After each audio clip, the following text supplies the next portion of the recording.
What's going on? This is Sacktown Royalty TV talking about the NBA draft. The Kings picked up the number 5 pick in the draft on Wednesday in the draft lottery. So for the first time in 4 years, the Kings did not move down in the draft. We didn't end up with the number 6 or 7 pick, which is a great victory for Sacramento given the history of the last few years. Some people are upset that we're down at number 5. We haven't had a top 3 pick despite being terrible since about 2007.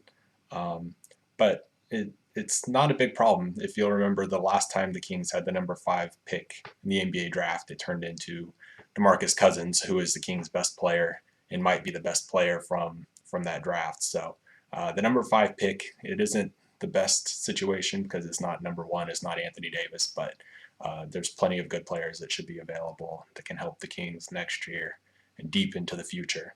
One other item I wanted to hit on quickly before it gets out of control is the idea that the Kings should trade down because there's so much value in that sort of 4 to 10 range where you can get a guy like John Henson down at number 7 or 8 or 9 or 10.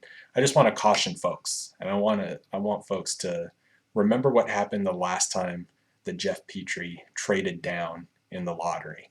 That was a year ago, and when he traded down, he didn't pick up an asset. He picked up a John Salmons, and he didn't get a great player at number 10. He got Jimmer Fredette, who, as it turns out, was one of the more disappointing players in the lottery, at least last year. We have high hopes for Jimmer going forward, but it's not the South that people make it out to be. You're not going to pick up great assets by dropping a few spots, even if you can get the player that you want down there. Oftentimes, you're just better off picking him. Otherwise, you might think you're getting a prize with a player swap, but you're really not. You're getting John Salmons. So keep that in mind as we talk about the draft going forward. Be sure to stay tuned in to Sacktown Royalty and also SBNation.com. Please subscribe to the SB Nation channel if you haven't already.